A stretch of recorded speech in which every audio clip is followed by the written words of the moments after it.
Hi guys, welcome back to our channel toddler world.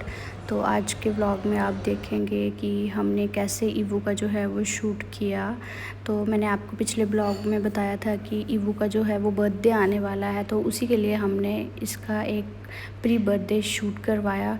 लेकिन इसका shoot करवाते तो हमें नानी दादी सब याद आ गई, क्योंकि ये एक जगह बैठ नहीं रहा था। इसको हम बिठाने की इतनी कोशिश कर रहे थे, इतना एंगेज करने की ट्राई कर रहे थे कि इसकी कोई छोटी छोटी क्लिप्स जो हैं वो ले, बट ये बार बार उठ के कभी इधर घूम रहा था, कभी उधर घूम रहा था। अभी 2 मिनट के लिए ये बैठा था यहाँ पे और इसकी कुछ क्लिप्स ली थी, और उसके बाद ये अब दोबारा उठ गया है और जय हिंद करने चला गया है। जब इसके दादू हमारे पास आए थे ना, तो उसको गार्डन में लेके जाते थे ये, तो यहाँ पे इससे जय हिंद करवाते थे। तो तब से इसकी रोज़ की हैबिट है, रोज़ का इसका ये रूटीन है, ये ज़रूर यहाँ पे आता है और जय हिंद करता है आके। तो हमने इसका शूट ना कहीं बाहर नहीं करवाया, हमारी सोसाइटी में बहुत अच्छी व्यूज़ हैं, तो हमने अपनी सोसाइटी में ही इसका शूट करवाया है। पिछले ब्लॉग में मैंने आपको बताया था कि हम वीआर मॉल गए थे ईवू के बर्थडे की ही शॉपिंग करने के लिए। तो ये टी शर्ट हमने वहीं से कल ली थी, H&M से ली थी। थोड़ी सी लूज़ आई है, बट बैगी बैगी स्टाइल है आजकल, अच्छी लगती है। तो ये हमारी सोसाइटी है, आप देख सकते हैं। इस सोसाइटी में हम रहते हैं और सोसाइटी के बीच में ही ये पार्क एरिया है। और भी ज़्यादा पार्क हैं, बट ये हमारी सोसाइटी के सामने वाला पार्क था, तो हमने यहीं पे इसका शूट करवा लिया। अब ये साइकिल लेके उसको चलाना स्टार्ट कर दिया, और मुझे देख लिया कि मैंने कैमरा ऑन किया, तो मेरे पीछे पीछे आने लगा और ज़िद करने लगा कि मम्मा मुझे उठा लो।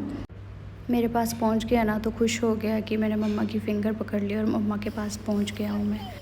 व्लॉग के एंड में मैं आपको शूट की क्लिप्स भी दिखाऊंगी कि कैसा इसका शूट हुआ है। पर बच्चों के साथ ना कोई भी शूट करवाना या कुछ भी करना ना बहुत मुश्किल हो जाता है, क्योंकि इनको हम ज़बरदस्ती कुछ भी नहीं करवा सकते। तो आज का शूट तो हमने जैसे कैसे इससे करवा लिया, क्योंकि इसने बहुत ही तंग किया हमें, क्योंकि दिन में गर्मी भी होती है, तो गर्मी से भी ये परेशान हो जाता है, और बच्चे वैसे भी एक जगह पे नहीं बैठ सकते। तो शूट ख़त्म होने के बाद हमने सामान पैक किया और हम चल पड़े अपने फ़्लैट की तरफ। तो ये जो आप नीचे देख रहे हो ना, ये पेंट के ड्रॉप्स गिरे हुए हैं। तो हमारी सोसाइटी में ना वाइट वॉश का काम लगा हुआ है, तो उसी की वजह से ये सारा जो है वो निशान पड़े हुए हैं नीचे फ्लोर पे। तो पहुंच गए हम अपने लिफ्ट के पास और चलते हैं हम अपने फ़्लैट की तरफ। ये वो तो लिफ्ट में इतना खुश हो जाता है ना, इसको तो पूरा दिन चाहे हम लिफ्ट में घुमाता रहे, ये तो बार बार लिफ्ट में आने की कोशिश करता है। तो पहुंच गए हम अपने फ़्लैट पे, और ये देखिए ईवू की क्लिप्स देख के तो आपको बहुत मज़ा आ रहा होगा, लेकिन इन क्लिप्स के पीछे जो हमारा हार्ड वर्क है वो किसी को नज़र नहीं आएगा। लेकिन क्लिप्स तो बहुत अच्छी आई हैं।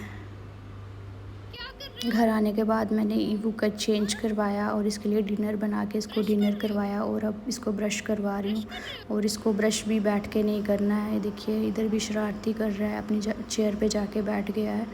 तो इसका काम पूरे दिन ऐसे ही चलता रहता है। ये देखो नीचे सारे के सारे टॉयज़ जो हैं इसने गिराए हुए हैं, पूरे कमरे में अपने इसने टॉयज़ बिखेरे हुए होते हैं।